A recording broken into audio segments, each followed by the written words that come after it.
Hallelujah, Christ is risen. The Lord is risen indeed. Hallelujah. Almighty God, unto whom all hearts are open, all desires known, and from whom no secrets are hid, cleanse the thoughts of our hearts by the inspiration of thy Holy Spirit, that we may perfectly love thee and worthily magnify thy holy name through Christ our Lord. Amen.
Let us pray. O God, the King of glory, who hast exalted thine only Son, Jesus Christ, with great triumph unto thy kingdom in heaven, we beseech thee, leave us not comfortless, but send to us thine Holy Ghost to comfort us and exalt us unto the same place whither our Savior Christ is gone before, who liveth and reigneth with thee, and the same Holy Ghost, one God, world without end. Amen. Amen. A reading from the Acts of the Apostles. In the first book, O Theophilus, I have dealt with all that Jesus began to do and teach, until the day when he was taken up, after he had given commandment through the Holy Spirit to the apostles whom he had chosen. To them he presented himself alive after his passion by many proofs, appearing to them during 40 days and speaking of the kingdom of God.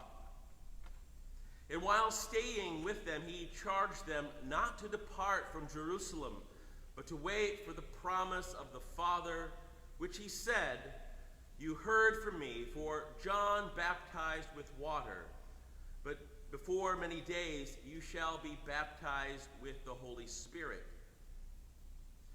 So when they had come together, they asked him, "Lord, will you at this time restore the kingdom to Israel?" He said to them, "It is not for you to know the times or seasons which the Father has fixed by his own authority. But you shall receive power when the Holy Spirit has come upon you, and you shall be my witnesses in Jerusalem and in all Judea and Samaria and to the end of the earth." And when he had said this, as they were looking on, he was lifted up, and a cloud took him out of their sight. And while they were gazing into heaven as he went, behold, two men stood by them in white robes and said, "Men of Galilee, why do you stand looking into heaven? This Jesus, who was taken up from you into heaven, will come in the same way as you saw him go into heaven." Then they returned to Jerusalem from the mount called Olivet, which is near Jerusalem, a Sabbath day journey away. And when they had entered, they went up to the upper room where they were staying. Peter and John and James and Andrew, Philip and Thomas, Bartholomew and Matthew, James the son of Alphaeus, and Simon the Zealot, and Judas the son of James. All these, with one accord, devoted themselves to prayer, together with the women and Mary, the mother of Jesus, and with his brothers. The word of the Lord. Thanks be to God.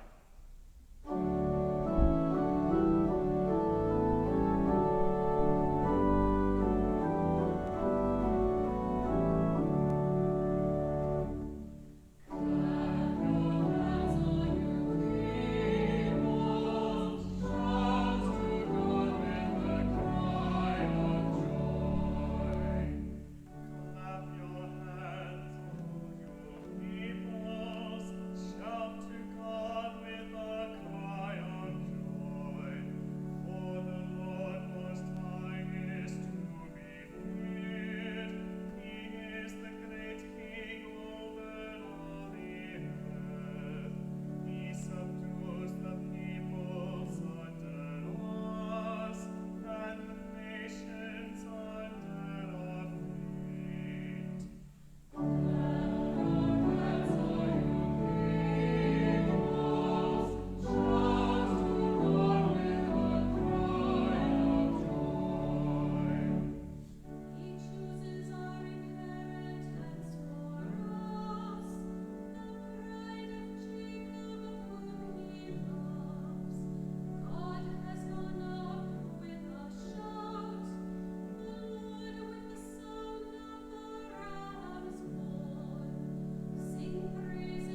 from the first epistle of St. Peter.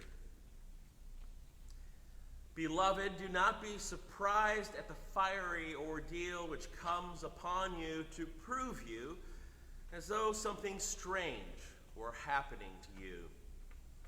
But rejoice insofar as you share Christ's sufferings, that you may also rejoice and be glad when his glory is revealed. If you are reproached for the name of Christ, you are blessed, because the Spirit of glory and of God rests upon you. But let none of you suffer as a murderer or a thief or a wrongdoer or a mischief maker. Yet if one suffers as a Christian, let him not be ashamed, but under that name let him glorify God. For the time has come for judgment to begin with the household of God.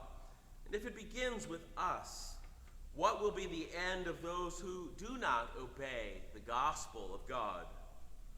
And if the righteous man is scarcely saved, where will the impious and sinner appear? Therefore, let those who suffer according to God's will do right and entrust their souls to a faithful Creator. The word of the Lord. Thanks be to God.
Jesus Christ according to St. John. Glory be to thee, O Lord. When Jesus had spoken these words, he lifted up his eyes to heaven and said, Father, the hour has come. Glorify thy Son, that the Son may glorify thee, since thou hast given him power over all flesh, to give eternal life to all whom thou hast given him. And this is eternal life, that they know thee, the only true God, and Jesus Christ, whom thou hast sent. I glorified thee on earth, having accomplished the work which thou gavest me to do. And now, Father, glorify thou me in thy presence, with the glory which I had with thee before the world was made. I have manifested thy name to the men whom thou hast given me out of the world. Thine they were, and thou gavest them to me, and they have kept thy word.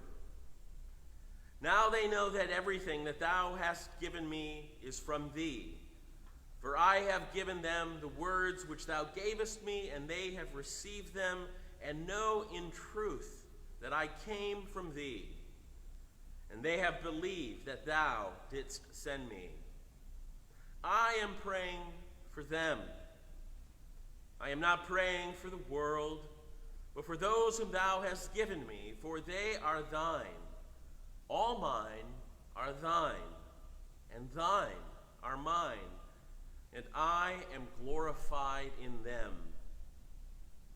And now I am no more in the world, but they are in the world, and I am coming to thee. Holy Father, keep them in thy name, which thou hast given me, that they may be one, even as we are one. The Gospel of the Lord. Praise be to thee, O Christ. Before I begin, I want to extend my greetings to the St. John's family. I'm grateful to Father David's leadership and for the whole staff, clergy and lay. I'm grateful for your perseverance and for your faithfulness in an unprecedented and strange time, which is difficult, but also we all believe presents certain opportunities for the gospel. In the name of God, the Father, Son, Holy Spirit. Amen. Let me start this morning with an obvious and difficult question. Having suffered and been tested, having passed through death and been raised, having had fellowship once with his followers, why did Jesus then depart again in his ascension to the Father? To be sure, in John's Gospel, Jesus can talk about the crucifixion as a kind of reign, of being raised up, a glorification. But just the same, in the Gospel of Luke, clearly Jesus going up is his going away. What sense are we to make of this on the Sunday after the ascension itself? Let me offer three answers to this question, though I suspect they are really one answer said differently. First of all, in the Gospel of John, Jesus tells the disciples that he is going to prepare a place for them. In other words, more is going on in this plot line than you and I can see or clearly understand. Think of those words at the end of the Epistle to the Ephesians, where Paul says that we aren't fighting just with flesh and blood, but with powers and principalities. Resurrection, ascension, Pentecost, each tells us a different aspect of the same divine work which has recreated the cosmos and recreated us. What they all share is the road is ready for us. The three events are all one good news. Secondly, Jesus means to return in glory. In other words, he is going ahead. He inhabits the future already. He already lives and reigns there. The coming king, his reign has invaded back into our here and now. There seems then to be a natural gap or void, but it is one of expectation, looking ahead to where he already is.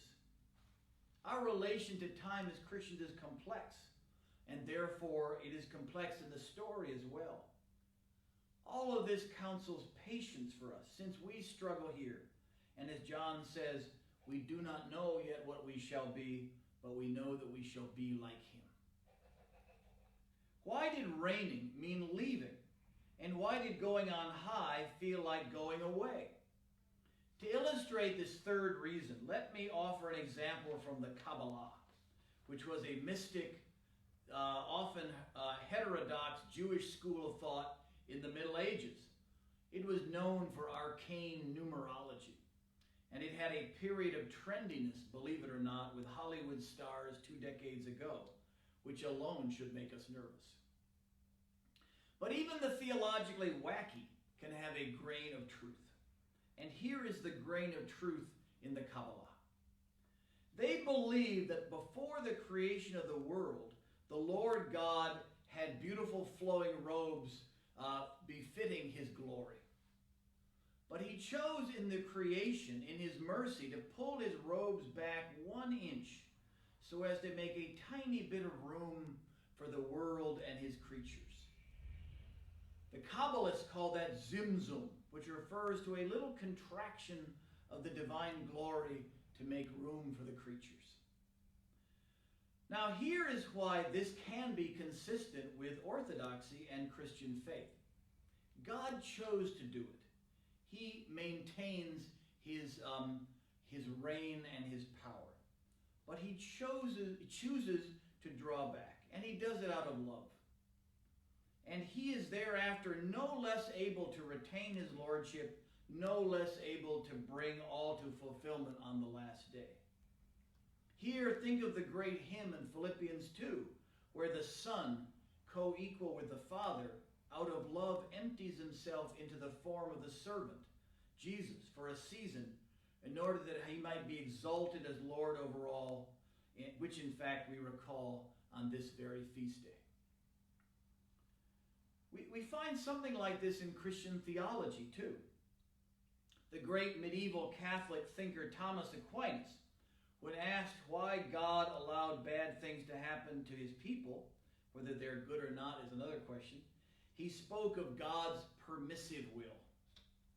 By this he meant that sometimes God acts by not acting, sometimes pulling back his hand, like pulling back that robe an inch, when he leaves us on our own, and there often ensue mischief and suffering and confusion.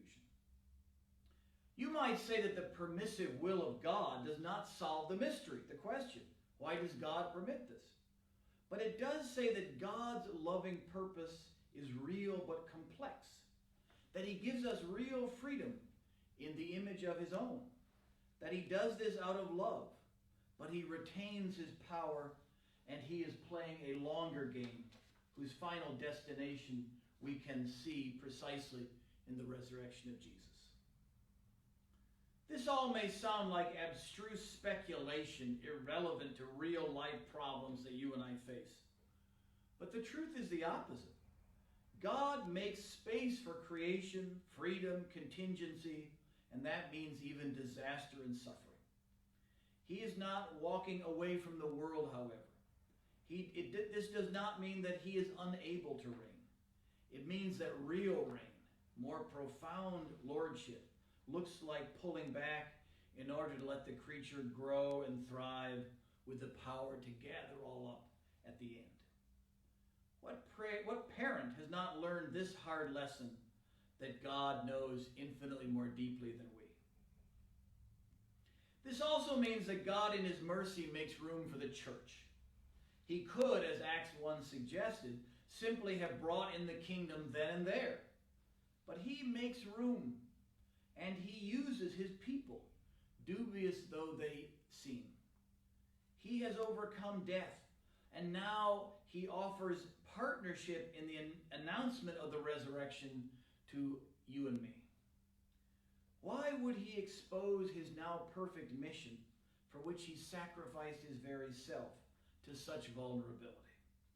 Because love, reaching out in vulnerability and then gathering in, defines the very triune life which we will celebrate in a couple of weeks.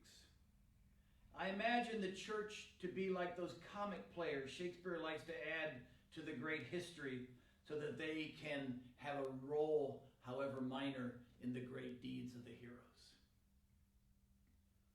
You and I live in a day in which Zimzum and Aquinas' resurrection and ascension point to real and urgent questions. For we ask, why, Lord, can our world be overturned by some genetic aberration in a virus in a market half a world away? Why are we so vulnerable? Why allow this, Lord? And we are right. God is one who allows us a certain limited freedom and contingency and vulnerability. But that is not the most important part of the message. He may pull his robe back an inch, but then he visits and becomes vulnerable himself in the very space he opens up. He retains his glory, and he shows it in this new way in the life, death, resurrection, ascension of Jesus. He leaves a space when his Son ascends, but only so that you and I can run to the ends of the earth toward him and with his message. He leaves a space so that we can share in the effects of the death and resurrection of his Son. He leaves a space so that, says Paul, we can grow into the full stature of the new and spiritual man, that is to say, into the depths of the divine love. And finally, we know in our message that he is the same Lord of glory who will come again to bring his kingdom to its perfection. Let me add a liturgical postscript this morning. This Sunday is the transferred Feast of the Ascension.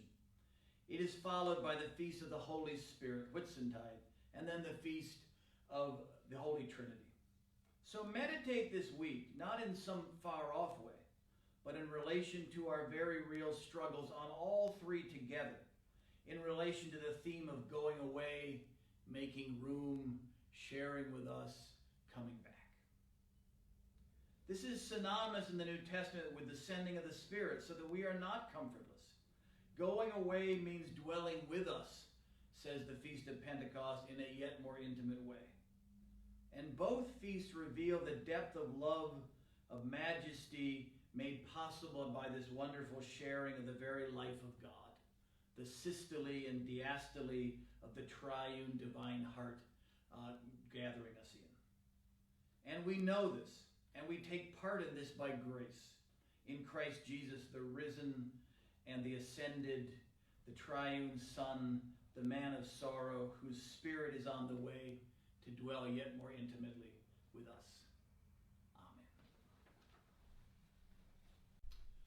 Peace of God which passes all understanding. I believe in one God, the Father Almighty, maker of heaven and earth, and of all things visible and invisible, and in one Lord, Jesus Christ, the only begotten Son of God, begotten of his Father before all worlds, God of God, light of light, very God of very God, begotten, not made, being of one substance with the Father, by whom all things were made, who for us men and for our salvation came down from heaven, and was incarnate by the Holy Ghost of the Virgin Mary, and was made man, and was crucified also for us under Pontius Pilate. He suffered and was buried. And the third day he rose again, according to the Scriptures, and ascended into heaven, and sitteth on the right hand of God the Father. And he shall come again with glory to judge both the quick and the dead, whose kingdom shall have no end. And I believe in the Holy Ghost, the Lord and giver of life, who proceedeth from the Father and the Son, who with the Father and the Son together is worshipped and glorified, who spake by the prophets. And I believe one holy Catholic and apostolic church. I acknowledge one baptism for the remission of sins, and I look for the resurrection of the dead and the life of the world to come. Amen. Let us pray for the church and the world. Grant, Almighty God, that all who confess thy name may be united in thy truth, live together in thy love, and reveal thy glory in the world. Lord, in thy mercy, guide the people of this land and of all the nations in the ways of justice and truth, that we may honor one another and serve the common good. Lord, in thy mercy, give us all a reverence for the earth as thine own creation, that we may use its resources rightly in the service of others and to the honor and glory of thy name. Lord, in thy mercy, bless all whose lives are closely linked with ours, and grant that we may serve Christ in them and love him as he loves us.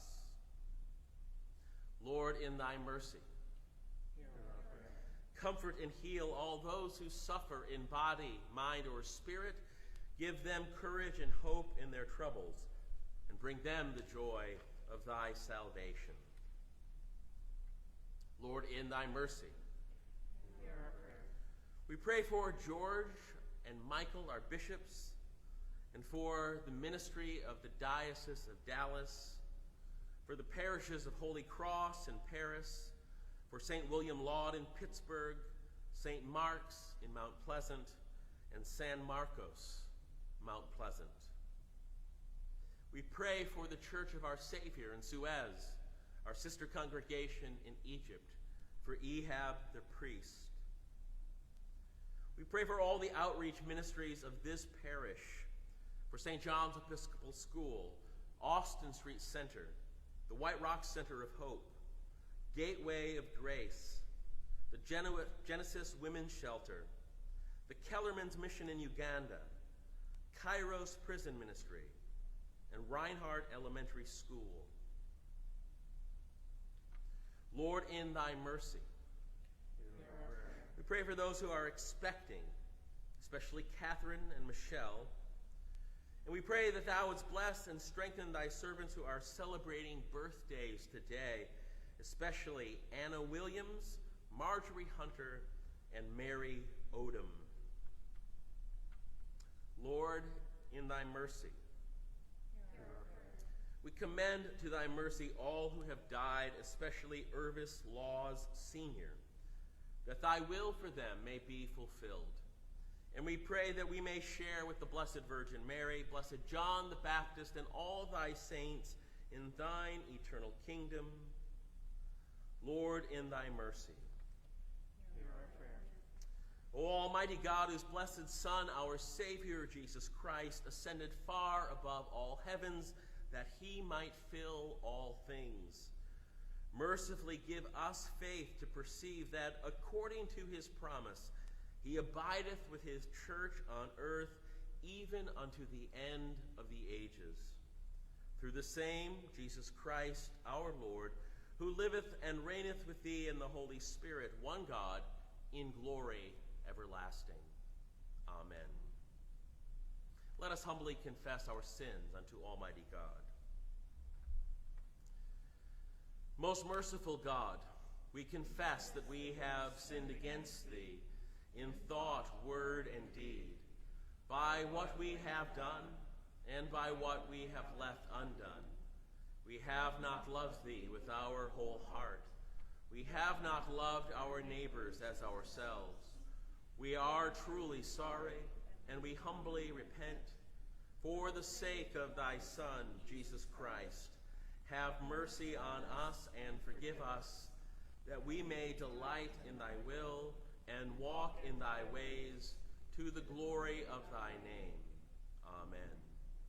Almighty God, our heavenly Father, who of his great mercy hath promised forgiveness of sins to all those who with hearty repentance and true faith turn unto him, have mercy upon you, pardon and deliver you from all your sins, confirm and strengthen you in all goodness, and bring you to everlasting life, through Jesus Christ our Lord. Amen. The peace of the Lord be always with you. And with thy spirit. Thank you.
good morning, St. John's. Got some late-breaking news for you this morning. We just heard on Ascension Day from our bishop some new directives regarding the COVID-19 pandemic. So while indoor gatherings up to 10 people or over 10 people are still prohibited, he has given permission for outdoor worship to occur, given the provision that our people wear masks and observe the necessary social distancing. So next week is Pentecost, and at 9 o'clock a.m. at the front lawn, we are going to have a Pentecost Mass on the grass. Communion will be celebrated and distributed according to the bishop's protocols, which means that the hosts will be consecrated in individual plastic bags and will be picked up in a self-serve manner following the liturgy. It's important to note that those who are at risk should not attend. We will continue to broadcast at 10:30 on Facebook, so that will be a second service that we are doing virtually on Pentecost. We'll send out an e-blast tomorrow and ask kind of a show of hands, wanting to know how many folks we might expect next Sunday. Should be emphasized that we will really need your cooperation in maintaining the distancing and wearing the masks. You know, if this turns into a love fest with people hugging and kissing and so forth on the front lawn, we'll have to reconsider doing this. So it's kind of a trial run. Also, maybe note that because we're trying to minimize the contact people have with surfaces or items, we're asking parishioners to bring their own chairs, a lawn chair or a camp chair. That would be helpful as well. So more information coming. Look for it in your email inbox. Oh, the other thing to say is to wear red, right? Because it's Pentecost next week. Finally, let's thank God for those who have given their lives in service for our country. Jesus says, "Greater love has no one than that one lays down one's life for his friends." So let's be grateful this Memorial Day weekend as we pray to the Lord. The Lord be with you.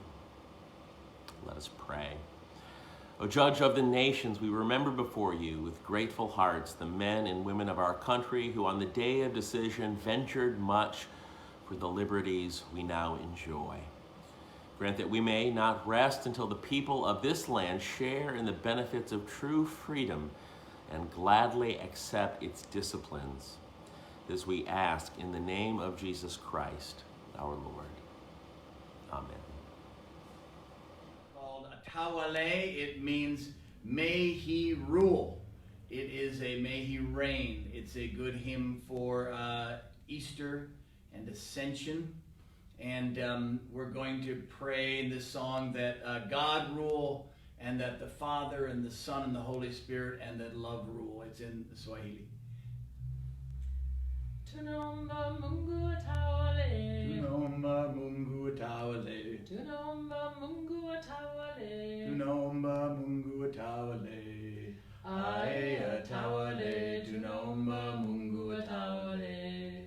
Ae Atawale. Tunomba Mungu Atawale. Tunomba Baba Atawale. Tunomba Baba Atawale. Tunomba Baba Atawale. Tunomba Baba Atawale. Ae Atawale. Tunomba Baba Atawale. Ae Atawale. Tunomba Baba Atawale. Tunomba Cristo Atawale. Tunomba Cristo Atawale. Tunomba Cristo Atawale. Tunomba Cristo Atawale. Ae Atawale. Tunomba Cristo Atawale.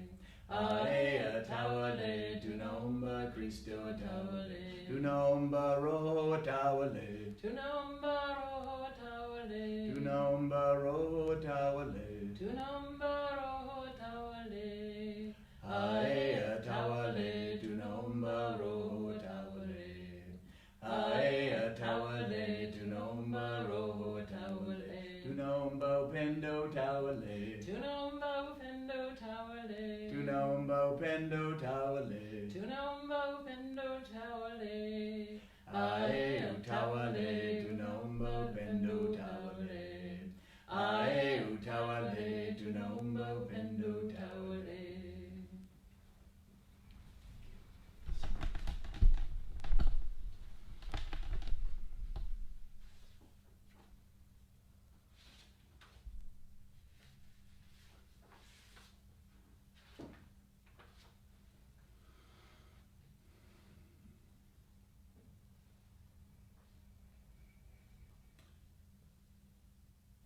The Lord be with you. And also with you. Lift up your hearts. We lift them up to the Lord. Let us give thanks to the Lord our God. It is right to do so. It is right and a good and joyful thing, always and everywhere, to give thanks to you, Father Almighty, Creator of heaven and earth. But chiefly are we bound to praise you for the glorious resurrection of your Son, Jesus Christ our Lord. For he is the true Paschal Lamb, who was sacrificed for us and has taken away the sin of the world. By his death he has destroyed death, and by his rising to life again he has won everlasting life. Therefore we praise you, joining our voices with angels and archangels, and with all the company of heaven, who forever sing this hymn to proclaim the glory of your name. Holy, holy, holy Lord, God of power and might, heaven and earth are full of your glory. Hosanna in the highest. Blessed is he who comes in the name of the Lord. Hosanna in the highest. Holy and gracious Father, in your infinite love you made us for yourself. And when we had fallen into sin, become subject to evil and death, you in your mercy sent Jesus Christ, your only and eternal Son, to share our human nature, to live and die as one of us, to reconcile us to you, the God and Father of all. He stretched out his arms upon the cross and offered himself in obedience to your will, a perfect sacrifice for the whole world. And the night he was handed over to suffering and death, our Lord Jesus Christ took bread. And when he had given thanks to you, he broke it and gave it to his disciples and said, "Take, eat. This is my body, which is given for you. Do this for the remembrance of me."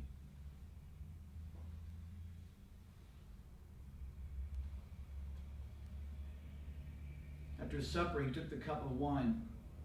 And when he had given thanks, he gave it to them and said, "Drink this, all of you. This is my blood of the new covenant, which is shed for you and for many for the forgiveness of sins. Whenever you drink it, do this for the remembrance of me."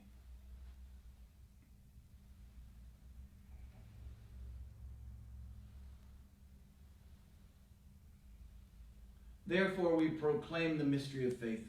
Christ has died. Christ is risen. Christ will come again. We celebrate the memorial of our redemption, O Father, in the sacrifice of praise and thanksgiving. Recalling his death, resurrection, and ascension, we offer you these gifts. Sanctify them by your Holy Spirit to be for your people the body and blood of your Son, the holy food and drink of new and unending life in him. Sanctify us also, that we may faithfully receive this holy sacrament and serve you in unity, constancy, and peace. And at the last day, bring us with all your saints into the joy of your eternal kingdom. All this we ask through your Son, Jesus Christ. By him and with him and in him, in the unity of the Holy Spirit, all honor and glory is yours, Almighty Father, now and forever. Amen. And now, as our Savior Christ has taught us, we are bold to say, Our Father, who art in heaven, hallowed be thy name. Thy kingdom come, thy will be done, on earth as it is in heaven. Give us this day our daily bread, and forgive us our trespasses, as we forgive those who trespass against us. And lead us not into temptation, but deliver us from evil. For thine is the kingdom, the power, and the glory, forever and ever. Alleluia, Christ our Passover is sacrificed for us. Therefore let us keep the feast. The gifts of God for the people of God, take the remembrance that Christ died for you, and feed on him in your hearts by faith with thanksgiving.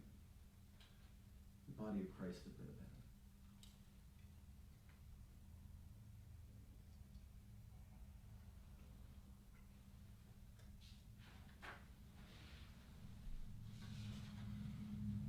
Spiritual communion will use a prayer by St. Ignatius Loyola called the Soul of Christ. Soul of Christ, sanctify me. Body of Christ, save me. Blood of Christ, inebriate me. Water from the side of Christ, wash me. Passion of Christ, strengthen me. Oh, good Jesus, hear me. Within thy wounds, hide me. Separated from thee, let me not be. From the malignant one, defend me. In the hour of my death, call me. Close to thee, stay with me, that with all the saints I may praise your name forever. Amen.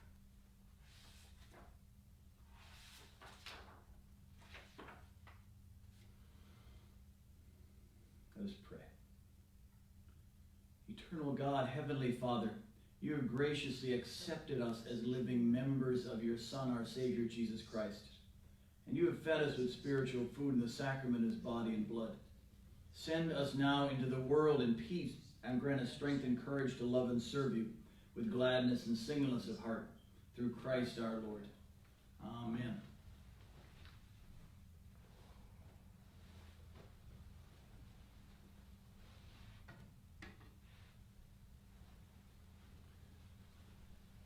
The peace of God, which passes all understanding, keep your hearts and minds in the knowledge and love of God and of his Son, Jesus Christ our Lord. And the blessing of God Almighty, the Father, the Son, and the Holy Spirit be upon you now and forever. Amen. Go in peace to love and serve the Lord. Thanks be to God.